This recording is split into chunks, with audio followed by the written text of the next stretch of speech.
नमस्कार। बहुत बहुत स्वागत कार्यक्रम हम ओजस्विनी में।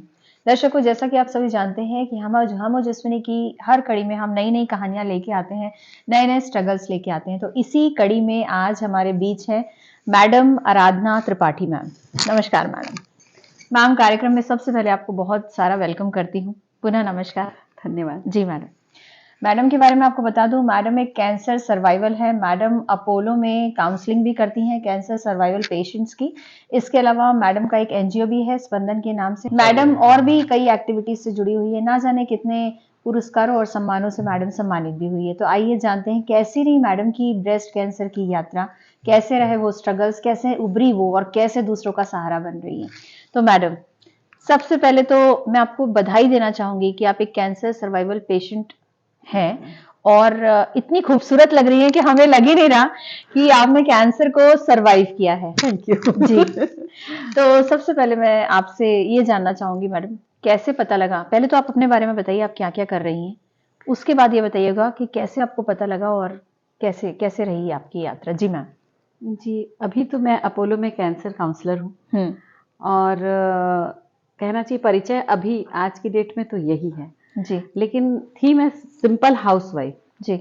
तो एक अधिकारी की पत्नी जो सुख उठाती है पूरे वही सुख थे। जी।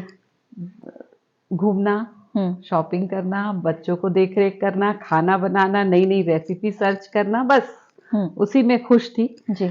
और एक उच्च मध्यम वर्गीय जो परिवार है उसी से हम सरवाइव करते हैं। जी। और पढ़ाई लिखाई सब रायगढ़ से हुई, मायका रायगढ़ है। तो मैं एमए बीएड और उसके बाद अभी मैंने एमएसडब्ल्यू किया, क्योंकि अब मुझे ज़रूरत लगी कि मुझे कुछ सोशल वर्क में पहले नॉलेज तो लें कि वो होता क्या है। जी। काम तो कर रही हूँ 11 साल से। जी। लेकिन एक कहते हैं ना पूरा मतलब उसका साइंटिफिक रीज़न तो समझें कि ये है क्या। अभी तक तो हम सिर्फ प्रैक्टिकल नॉलेज ही ले रहे थे। जी। और ब्रेस्ट कैंसर के बारे में अगर बोलूं तो जब गठान पता चली तभी आंख खुलती है सबकी, और वो मेरी भी खुली। क्योंकि कई बार ऐसा होता है कि हेल्थ चेकअप ले लेते हैं। एक कॉमन बात रहती है कि अगर आप 30+ हैं तो हेल्थ चेकअप ले लेते हैं। लेकिन औरतों का क्या रहता है ना, सबसे खराब चीज, हस्बैंड की तबीयत खराब है तो ध्यान देंगे, हम बहुत ध्यान देंगी।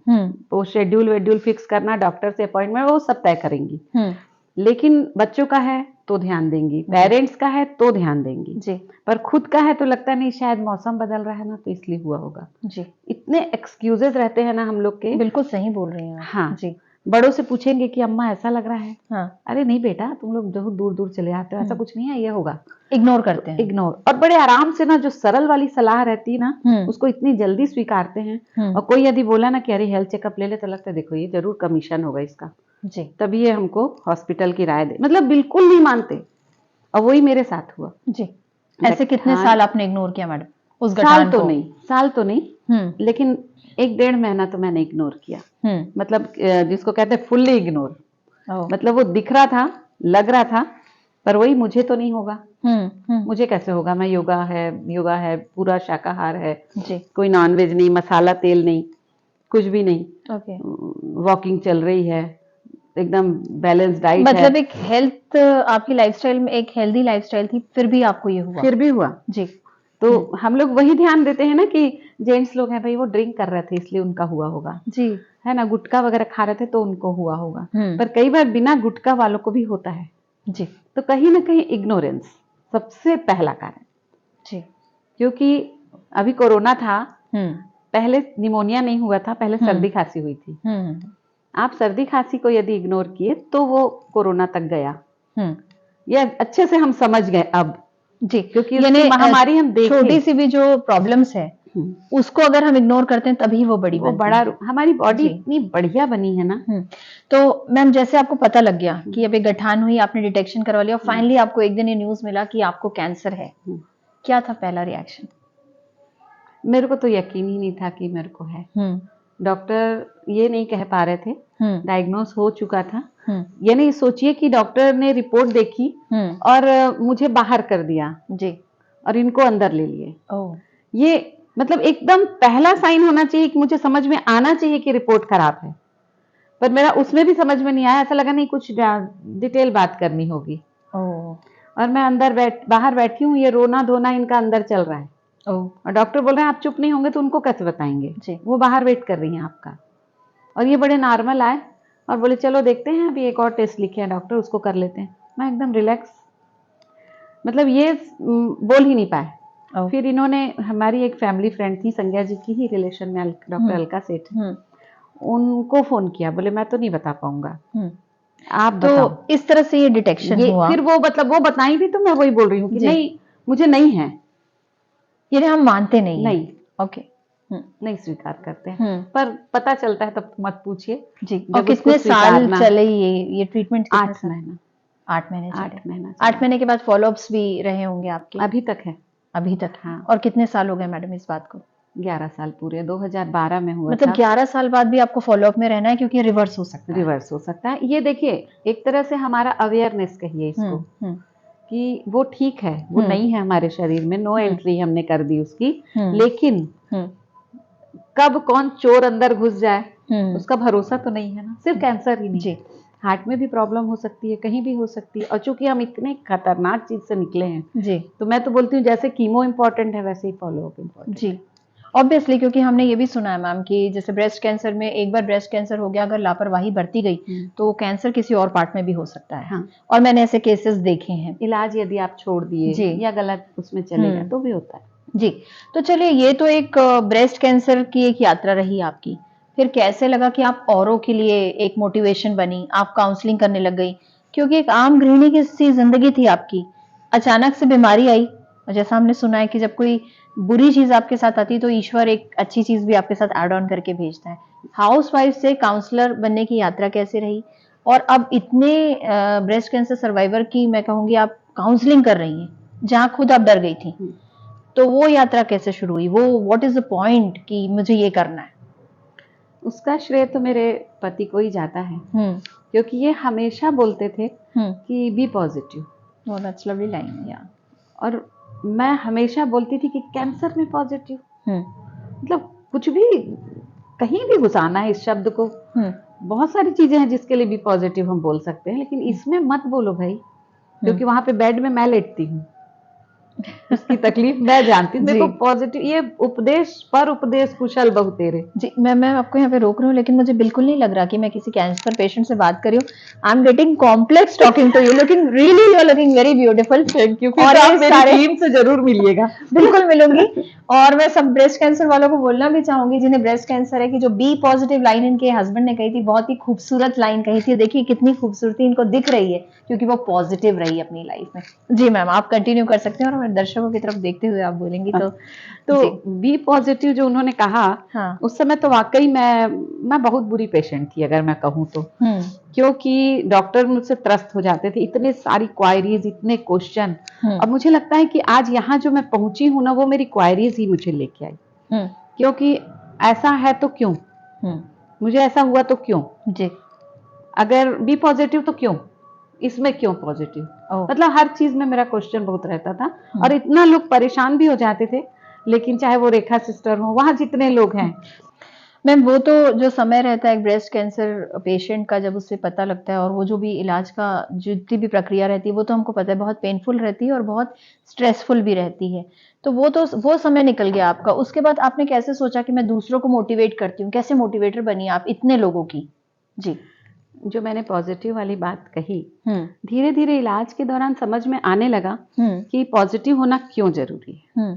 क्योंकि कहते हैं ना कि हर तूफान आपका जीवन तहस नहस करने नहीं आते, कुछ आपका रास्ता साफ करने आते हैं। क्या बात है। तो बस यही सोचकर मुझे भी ये लगा कि कुछ जीवन में यू टर्न होना चाहिए। एक सामान्य सी घरेलू लाइफ चल रही थी, लेकिन जब खुद पे इतनी बड़ी आफत आई, तो सिवाय डॉक्टर के कोई ऐसा व्यक्ति नहीं था जो मुझे बता सकता था कि कीमो क्या होता है, कीमो में कोई मशीन में डाला जाएगा, क्या प्रोसीजर है वो। तो उस समय वाकई उसकी जरूरत लगी। डॉक्टर की सलाह से ज्यादा ऐसा लगा कि एक ऐसा व्यक्ति मिले जो इसको पूरा ट्रीटमेंट जिसका हुआ हो। और उस समय लगा कि हाँ, एक सलाहकार, एक ऐसा कोई व्यक्ति जो बता सके कि दर्द होता है कि नहीं होता है, किसमें होता है, कितना होता है। वो जो कहते हैं कि आवश्यकता आविष्कार की जननी है। बस बस वही। बस बस वही से तो जी। बता, इसीलिए मतलब इसमें फिर मैंने वाकई उनका जो शब्द था ना, बी पॉजिटिव, वो सार्थक होता चला गया कि नहीं, इतनी तकलीफ नहीं, मतलब हम हवा ज्यादा बना लेते हैं जी कि कीमो है, कीमो है, कीमो। जनरली आपको वही व्यक्ति कीमो का सलाह देगा जिसका कीमो नहीं हुआ है। ओह, अरे फलाने के यहाँ हुआ था तो वो तो डेथ हो गई उनकी, जी, वो सेकेंड कीमो में नहीं रहे। जी। तो जब आपको ये लगा कि मुझे बताने वाला कोई नहीं है, तो लोगों को इतनी परेशानियां, तो मैं बताने वाली बनूं। बता, और इस मेरी तरीके से फैमिली में बहुत सारे डॉक्टर्स हैं जी।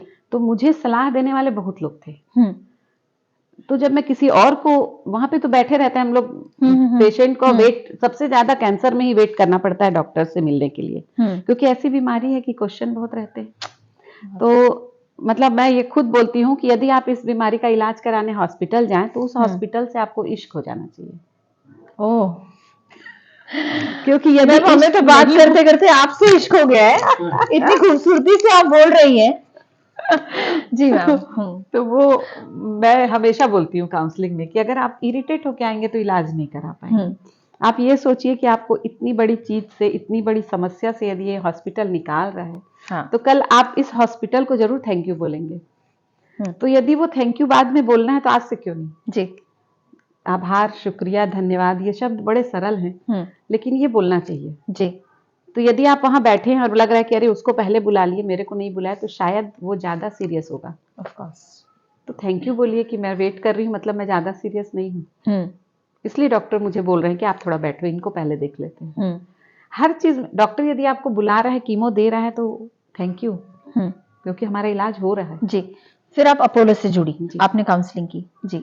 अभी तक कितने पेशेंट्स आप काउंसिल कर चुकी हैं? ये मेरे ख्याल से गिनती नहीं होगी। नहीं है वो कब से है, मतलब 2 साल से है। जब ये कोरोना वगैरह चल रहा था जी, तो वो भी मेरे फैमिली में मौसिया जी मेरे डॉक्टर हैं, उन्होंने एक दिन बोला कि अच्छा तुम इतना सारा काम करती हो, तुम कितने पेशेंट की अब तक कर चुकी हो?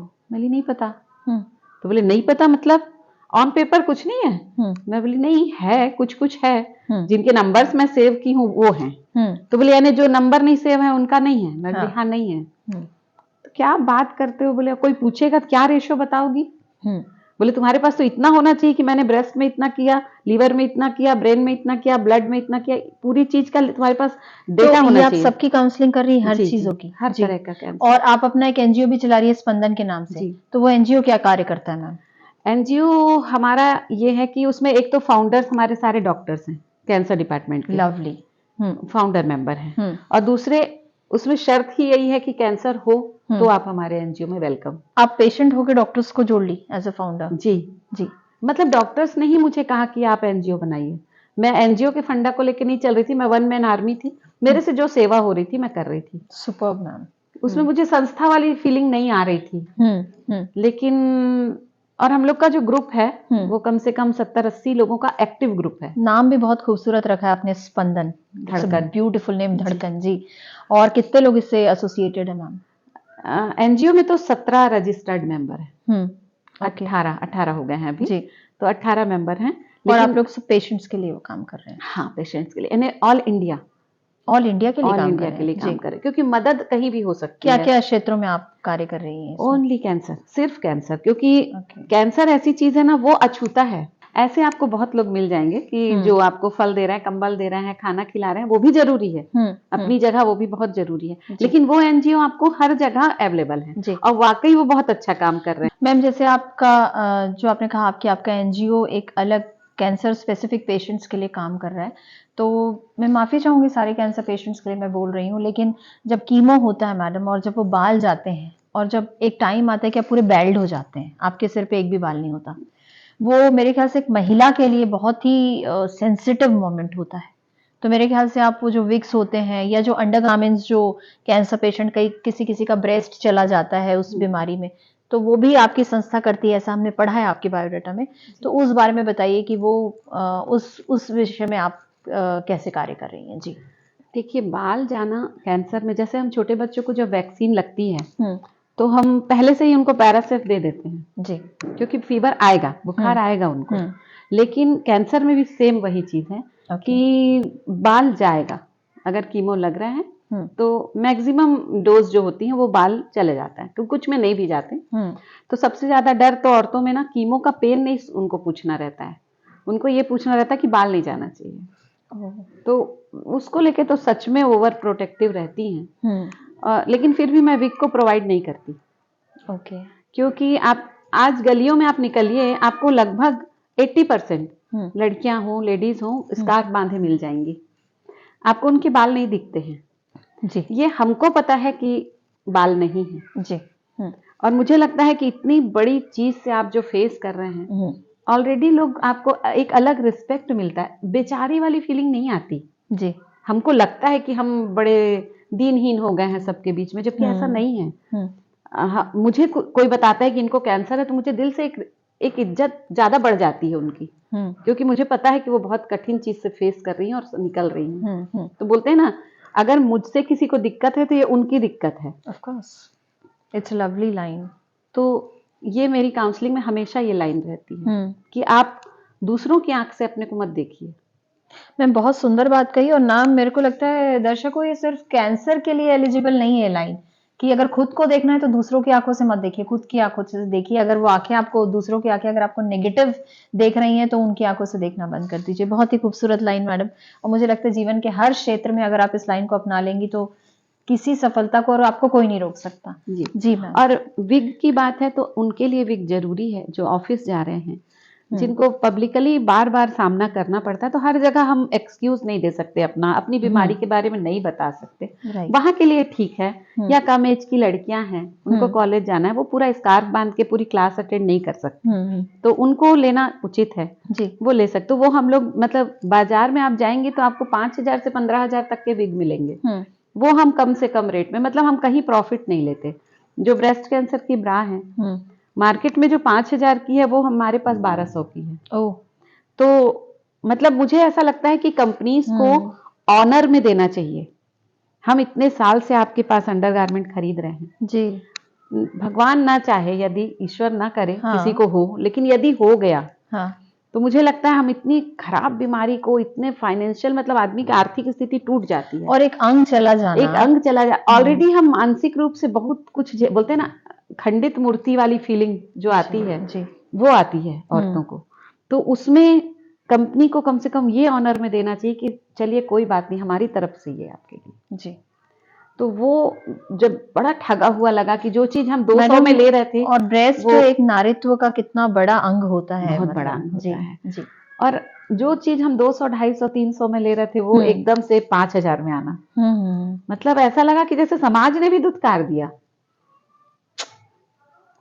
तो वो फीलिंग बहुत खराब रहती है जी। और मेरा काम भी अगर शुरू हुआ ना तो सिर्फ उस धक्के से शुरू हुआ कि नहीं, इसको तो मैं फ्री में दूंगी, मैं इस ऑनर में दूंगी कि आपने इतना बड़ा ट्रीटमेंट लिया और अच्छे से अपना इलाज कराया। और आज हम, मेरे साथ जितनी भी लड़कियां जुड़ी हैं, लेडीज जुड़ी हैं, उनके पास आप वो खड़े होंगे, आप जब तक वो खुद नहीं बताएंगी कि उनको ब्रेस्ट कैंसर था, आप नहीं पकड़ सकते कि उनको ब्रेस्ट। मुझे अगर नहीं पता होता कि आपको ब्रेस्ट कैंसर हुआ था तो मैं खुद नहीं पकड़ पाती जी। मतलब आप बहुत मुझसे ज्यादा ब्यूटीफुल लग रही हैं और ज्यादा एनर्जेटिक लग रही है। आपकी पॉजिटिविटी है कि हमारे इंटरव्यू में हम एक्चुअली मैं वो एनर्जी फील कर पा रही हूँ madam. It's actually true, positivity का एक फ्लो होता है, ये आप महसूस करेंगे तब जब सच में मेरी टीम से मिलेंगे जी। मतलब एक बहुत प्यारा क्वेश्चन अपोलो में आया था, वो मैं सबको बताना भी चाहूंगी। एक इंटरव्यू में उन्होंने पूछा कि मैम आपकी टीम में जुड़ने के लिए कैंसर होना जरूरी है क्या? ओके वो हम लोग सच में, तो ये सवाल मेरा भी है आपसे।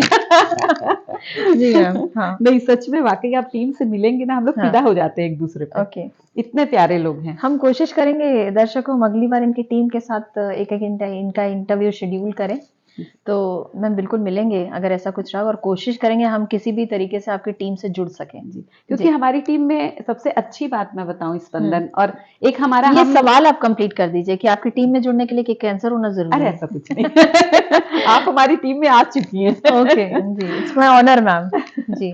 तो ये नहीं है, लेकिन हमारा स्पंदन के अलावा एक ग्रुप है, हम जिंदा दिल, और वो व्हाट्सएप ग्रुप है। तो उसमें 70-80 लोग उसमें एक्टिव जुड़े हुए हैं, और ऑलरेडी 200 शायद वेटिंग में हैं। ओह तो वी आर इन बिल्कुल। ओके तो वो ऐसा ग्रुप है हाँ कि कई लोग बोलते हैं मैम ग्रुप में अब नहीं मन होता आने का, हम लोग अब इतनी तकलीफ से निकले हैं, रेस्ट करेंगे, हो गया जो झेलना था झेल लिए। मैं बोली अब तो आपकी लाइफ शुरू हो रही है, क्योंकि अब आपने अपने लिए सोचना है। एग्जैक्टली क्योंकि अभी तक दूसरों के लिए, उसको नाश्ता पसंद है, उसको ये पसंद है, उसको ये पसंद है, तो बोले मैम लेकिन ब्रेस्ट कैंसर के बाद ना हाथ, मैम बोलती है कमजोर हो जाता है। तो हाथ क्या मतलब हुआ, हमारा तो एक ही हाथ रहा ना। क्या सच में हाथ कमजोर हो जाता है? थोड़ा सा ज्यादा नहीं, लेकिन तो अगर ब्रेस्ट रिमूव है तो थोड़ा सा हाथ में दिक्कत आती है, थोड़ा प्रिकॉशन हमको रखना पड़ता है जी। तो मैंने बोला कि बोले मैडम इसमें क्या पॉजिटिविटी, सबके पास 2 हाथ अच्छे काम कर रहे हैं, हमारे तो नहीं काम कर रहा है, एक हाथ में तकलीफ रहती है। बोले क्या दिक्कत है, हस्बैंड को बोलिए बैग लेके आप चलिए, हम पर्स रखेंगे, क्योंकि एक हाथ पे हम पर्स ही रख सकते हैं। देखिए पॉजिटिव खोजना है तो सब में खोजिए, और कोई आपको बोलेगा ही नहीं वजन उठाने के लिए जी, क्यों बोलेगा? हमको वैसे नहीं भी आम लाइफ में हम जिस तरीके के माहौल में रह रहे हैं, हम वैसे भी इतना कुछ वजन बहुत ज्यादा नहीं उठाते हैं। अब गया दिन ना कि थैला ले लेके हम सब्जी ले रहे हैं, अब तो सब ऑनलाइन है जी। मैम बहुत अच्छी चर्चा रही और इतना अच्छा लग रहा था आपसे मिलके, ऐसा लग रहा था कि सच में जैसा मैंने कहा कि आप इतनी पॉजिटिव हैं, जैसा हमारे दर्शकों को भी लगा होगा, आप इतनी पॉजिटिव हैं, इतनी जिंदा दिल हैं, और आपके जो जो नाम है एनजीओ के, जिंदा दिली या स्पंदन, वो सबसे भरी हुई हैं आप। और मैं बोलूंगी कि आप एक परफेक्ट काउंसलर है, जितनी देर मैं आपके साथ रही, कि आप कितनी मोटिवेट करती होंगी उन महिलाओं को। जब मैं एक आम व्यक्ति हूँ, तब मैं आपसे मिलके आपकी एनर्जी को फील कर पा रही हूँ, तो कितने अच्छे से वो पेशेंट आपको फील कर पाते हैं, और आप उन्हें कितनी एनर्जी दे रही हैं, कितना बड़ा काम कर रही है मैडम। हृदय से आभार आपका। नहीं आपने बुलाया, और इसके लिए जाते जाते उन महिलाओं के लिए, क्योंकि ये हमारा हम ओजस्विनी, जैसा हम बोलते हैं ओज से भरी हुई, ऐसी ही महिलाएं हमारे यहाँ आती हैं और इंटरव्यू के लिए आती हैं, तो उनके लिए आप क्या कहना चाहेंगी?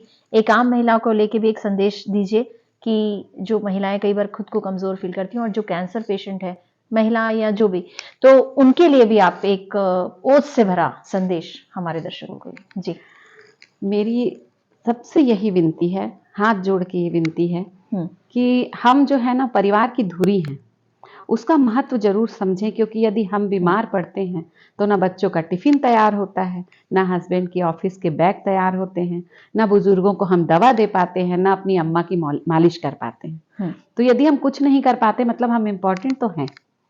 तो प्लीज अपना ध्यान रखिए, क्योंकि अपना शरीर देखना हमको जरूर आना चाहिए।